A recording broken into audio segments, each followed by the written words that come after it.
All right, let's do this. So, attacks on AI search. I'm just going to hit you real fast. I think most of you already understand and know about LLMs taking over the world. You know and understand about some of the limitations, hallucinated answers, stale training data, lack of private data. If you want to work with LLMs and private data, you use RAG.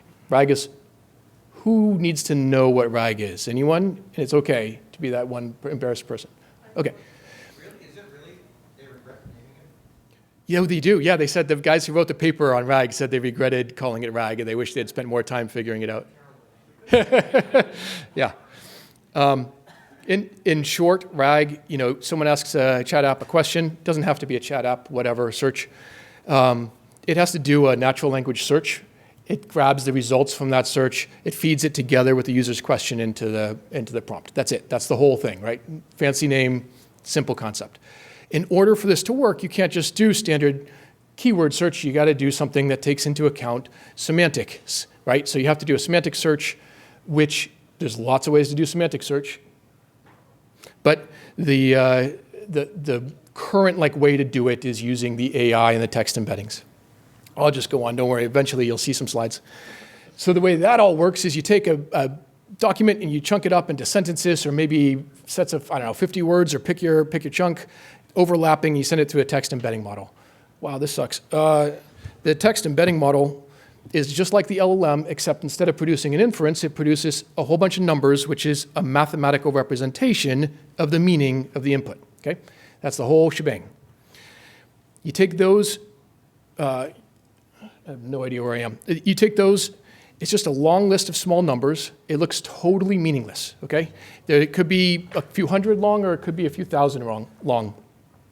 And it turns out that almost everyone now stores these. So it's like, just a year ago, there were a few specialty vector databases, and OpenSearch already had vector capabilities of some degree or other. Now it's like, I don't care if you're using Postgres or SQLite or pick your thing, Redis.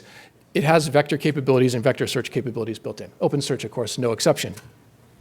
And everyone is dumping literally everything into these vectors, because in order to use the AI, you need to give it more data so that you can query over more stuff, you can talk about more stuff. So all the data in the organizations is getting copied in to these vectors. So are these vectors meaningful? Well, I had the CEO of a vector database company, a dedicated one that raised $50 million out the gate, tell me that they're like hashes and they're one way. But in fact, that's sort of a mistake. If you take a sentence like our earnings are down and you model it, you go run it through a text embedding model and you get back a series of numbers, it looks meaningless, right? Just like if you look at an animated GIF in a text editor, that also looks pretty meaningless, right? But it turns out you can actually turn it right back around and get back to the original text or image, or an approximation thereof, I should say, an approximation of the original text, the original image, et cetera, using what's called a text inversion model. And the text inversion model is kind of paired with the original embedding model, and it's trained on vectors to text. And then it just predicts what the text is going to be when it sees a vector. That's it. It's pretty simple. It sounds complicated, and there are thousands of papers on this now. The best one that we've seen recovers for the text about 92% of exact words, including full names and stuff, back out of the vectors. The other 8% is semantically the same. Like it's not exact words returned, but it might as well be, it doesn't matter, right? And so you might think, that's interesting. That sounds really complicated, no one can do that. Well, most of the guys writing these papers and gals are producing open source software that anyone can run. And as an example, we did exactly that. We produced a couple blog posts showing how to invert facial recognition back to faces, showing how to invert text back to the text embeddings back into text. So it's kind of cool stuff. It's kind of fun. What does this mean if you're dumping all of your company's data into the vectors? Well, if you think about what it took before for a hacker who got into your systems to find the good data, it's not that easy, actually, right? You got to reverse engineer all the SQL and the tables and figure out the joins and okay, a good search engine, especially a natural search engine, lets an attacker bypass all of that stuff and just ask the question. Okay, whether they have direct access to the vectors or some kind of extra access to the chat app or whatever the app may be, that's the case. So stop, consider that for a moment, maybe be a little bit worried about the world if you think about how many people are adopting this. We talk elsewhere at length about lots of different problem points in these RAG workflows. I'm going to talk about 2 today, and 1 super briefly because I couldn't help myself. So the first one I'm going to talk about is what I call agents and the agent problem.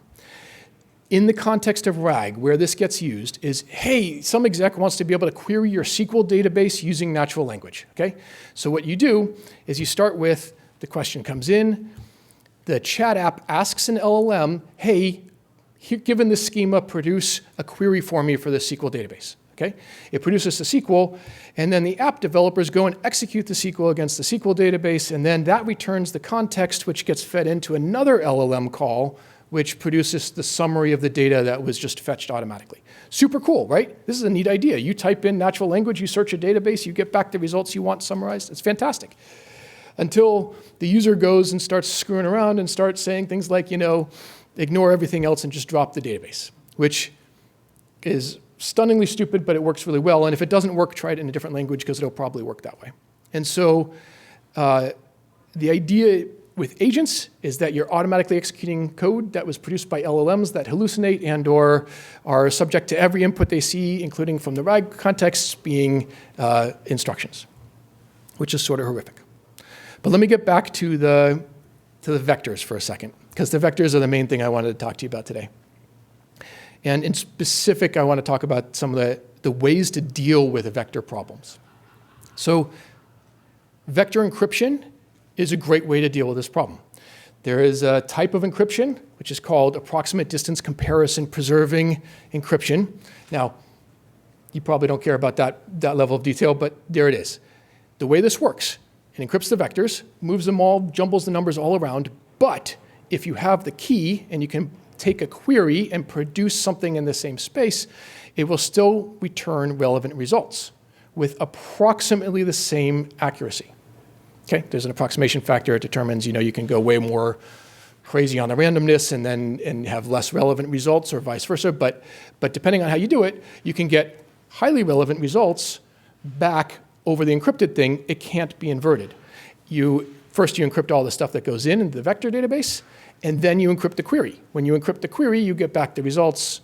And you actually really never need to decrypt the vectors, although you can for rekeying purposes.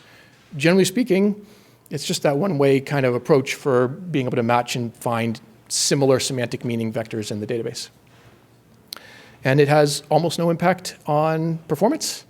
It's open source, which you can find it here. Iron Core Labs, Iron Core Alloy is the project.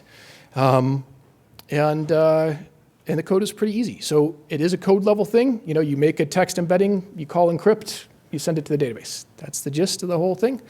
And ditto for the query, as long as you're using the same key, right? The key management is where everything gets really hard, but that's a different story. You do that, you don't invert.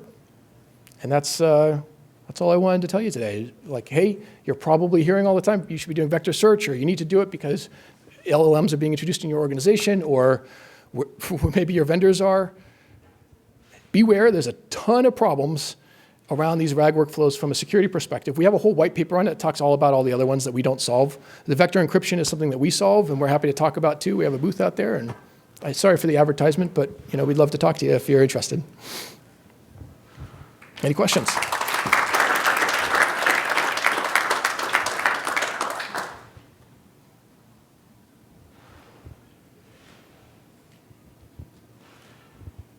Thank you. Yeah. Quick question, because, for example, to reverse the vector, you will need to have access to the floating numbers, right? Yeah. Yeah. So to invert it, you have to gain access to the vectors. Right. So or to something that gets into the access to the vectors. Right. Because normally you only present the query, right? And then you get the answer. You never give back the vectors. The app's user interface isn't exposing the vectors. Right. Generally, at least I don't know why you would. But. Right. But does that mean that this attack is more like a theoretical? No, not at all. It means that if there's any way for an attacker to gain access to a vector database, you're in trouble. Okay. Yeah. Or to any database. Everything's a vector database, so whatever. If the data store is at all at risk of misconfiguration and being exposed, or of whatever the problem may be of stolen credentials of an administrator because they got a virus that stole cookies out of their browser. Like all of that is goodbye data versus, hey, costs you nothing hardly at all performance-wise, nothing hardly at all in terms of accuracy, but you encrypt it and then someone gains that access, it's no big deal. Thank you. Mm-hmm. Yeah. Oh, sorry, I'm not the one who gets to say. Go ahead. So 2 quick questions. Yeah. One, do you really need to know the algorithm used to generate the embeddings in order to invert it? And In order the to second attack? one is, do you know if it's any working to inverting image embeddings? Yeah, so to the first question, you don't necessarily need to know, but it's pretty easy to infer because most text embedding models produce different dimensions. And so for any given dimension, there's only a couple that are going to be 1 to 2 that'll match up. So, worst case, you have to try to attack it twice. What was your second question? Image, yes, you can reverse images. So we did this with facial recognition embedding. So these vectors can be used also for things like facial recognition, voice recognition, either authorship. So there's an inference attack that looks at all these vectors can then be used for an inference attack. So you're encoding information you don't realize. Someone can take a bit of text and say, basically, do an attack that finds what else that same person has authored across a bunch of vectors. Okay, which is not something that's expressly encoded in the vector, but is implicitly encoded. So there's all these things that you can get back out of it. Anyway, with images, yes, you can use generative AI models to produce images. The facial recognition attack we used didn't do an inversion model. It actually did this, essentially it kept creating faces and then tweaking the faces to see if the vector distance got closer, and it followed the path of it getting closer and closer until it had something that was within the margin of approximation that they were looking for. Just a quick question. Oh, sorry. So most BERT models that are just putting out these vector embeddings, you mentioned about the dimensionality, but most models will be encoding kind of their own outputs and such. So would you not need to know which model was used to embed that data before you even try an inversion at all? Is that not a considerable, I guess, layer of added security? If you train your own in-house BERT model, you can... if you're making your own models, you're going to have an extra layer of security. I don't think many people are making their own text embedding models because the top ones are so much better. Mm-hmm. And there's maybe 10 choices at the top, depending, and most of those choices you're probably making based on, do you need multi-language, do you need multimodal, is it doing images and text or just text or whatever. When you start narrowing a couple of those things down, if you have some idea of input, there's not that many to choose from. And then within that, there's not that many, there's very specific dimensions for a bunch of these. This embedding model does 2048, this one does 386. So you can really narrow it down just by looking at the data and having a little understanding. So I don't think you'd have to do many different attacks to figure it out. I'll keep this short since I think we're at time. But so I totally get the theft of vectors. What about encrypting PII? That's often, you maybe don't care about everything, but you want to encrypt PII, but then you want to search over it and make those matches.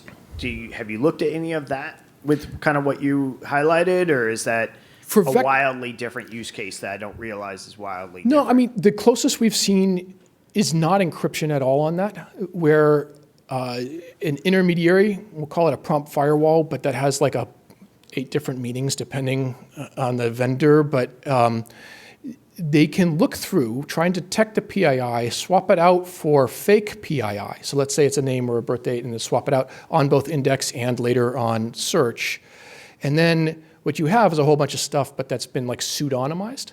So it depends on whether or not you consider pseudonymization to be anonymization, which, right. Let's just, spoiler, it's probably not, but, it might check a box. So, yeah. All right, thanks.